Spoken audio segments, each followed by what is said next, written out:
I think we're all trying to put it behind us. San Diego was just on that day was much better than us, especially in the offensive defensive lines. And so we knew it was going to be a challenge.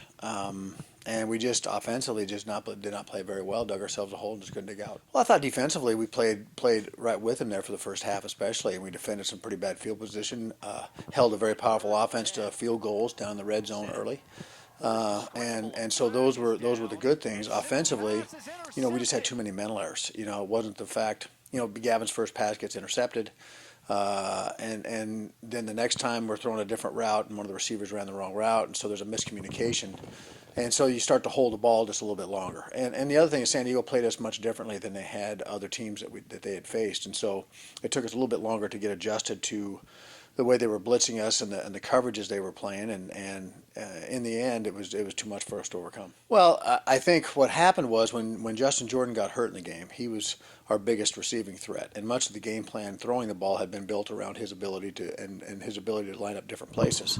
And when he was eliminated from the game, and then we decided to go to more of a run option type game. And certainly Gav is a much better thrower than Pick from an accuracy standpoint, but Pick is a much more explosive runner. Gav's a good runner, but Pick's a little more explosive, so we decided to use both, and we decided to put Pick in there early in the third quarter just to maybe give us a spark or just give us something to different look at, and obviously when he came in, he ran it very well. Well, I'm hoping the lessons we learned up at Jacksonville, which runs a similar offense, will help carry over, and I think as we analyzed the film and went to visit other places, I think we're more competent at aligning to the formations they present and are more aggressive from the standpoint of using our secondary a little more effectively to get them to play football on their side of the ball.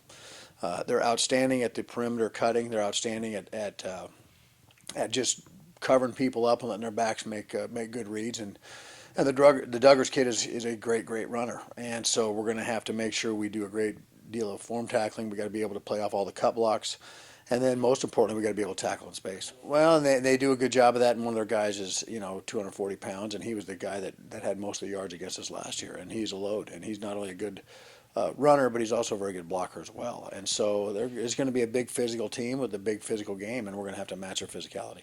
Well, defensively, they're going to be in a four-man front. Many times they're going to be in 2 and 3 linebacker sets. They really make the determination when they're going to outnumber you in the box, you're going to have to throw the ball to beat us. And the other thing is their coverages to this point haven't been really complex, but they do a great job of understanding what hurts that coverage and compensate for that.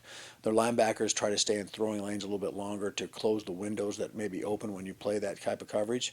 And so we're going to have to make sure we get them to move a little bit, do some things to give us better leverage and better angles on our run blocking attempts to make sure that we can account for all the bodies in the box. Time to step up and go. And if we're going to have a chance to win the game, we're going to have to score a number of points because our offense does very well. Does a very good job of scoring points. We'll see how they respond. So far in practice this week, they've responded very well. When they've been given opportunities earlier, they've responded pretty well. And so, again, we're going to fire every bullet we got in the gun, although the gun that we're holding right now may be a little bit different than it was, 6 weeks ago. Well, our kids have been pretty good at handling distractions. We live in Florida, so we have to move practice every so often. We have to stop practice, start it back up, move it, So they've been pretty resilient. We've actually changed up the practice schedule this week to allow them for a little more recovery time after Wednesday's practice. Part of the emotion of the game you want those guys to understand this is one of the few times they're going to have left to play, so they want to leave everything on the field. Certainly there should be great fan support and a great crowd there, and so hopefully that motivates our passion to come out as we play. The second thing is, there's a pretty good bond between these guys, and I think the seniors will be playing for each other, and I think the whole team will be playing for the seniors, and hopefully we can capitalize that on a low mental error game with a lot of effort. Yeah, I was asked that question before, how would I describe it, and I would say Warriors, because Warriors find a way to battle even though the odds look bad, even though they're going through a lot of adversity, and you're right, this senior group has been a major player and a major reason for our culture change in our program and why we've been able to turn the corner and have back-to-back winning seasons. And I think they started with the first year where we didn't play very well, and then we went through the tragedy of losing Nick on the field and the hurricane, and so you're right, they've been hit from about every side, and they're still standing. And so I think I think the warrior adjective really applies. Well, we can't turn the ball over. We've got to score touchdowns in the red zone. Definitely, we've got to score points.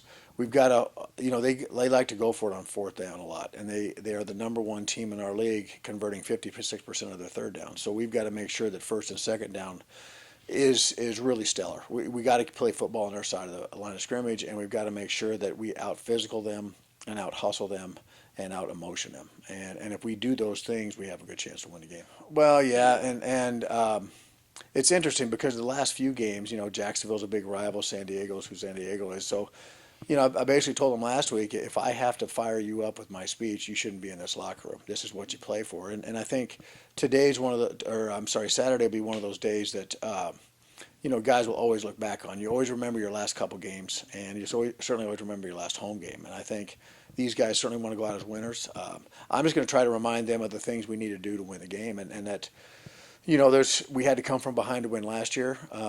They're going to score points. They're going to have big plays. Just keep playing as hard as you can and do your job. Don't try to do someone else's. And if we can play good assignment football on defense, we'll have a good chance of stopping. Well, that's usually Friday night before. So what I try to do is do a more passionate, emotional speech Friday night to where I think it can sink in, because I really believe that just before the game, after I talk and you get that first hit in the face, they don't remember one damn thing I said. So I try to do it when it counts more, when it will be retained more, and that'll be Friday night.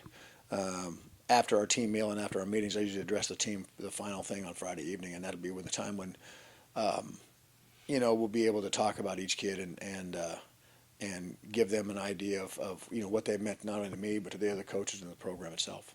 Well, obviously, as the football program here in the South and in DeLand, especially a football crazy town this is, we want to be your team. And our guys play at a much higher level when the stands are packed. And I think those of you who have not been out to see us play are going to see a much different product than maybe you saw 6-7 years ago. And we're a much improved product. I think we're much more fun to watch. And I think the competition that we have this week is going to be one that you want to be out here and be part of it. And the nice part is the game's at noon, so you'll have plenty of time to get home and still see the game that you want to see later on in the afternoon. So we'd love to have you get out there. I think our kids will play better because of it, and I think you'll be surprised at the level of football we're playing.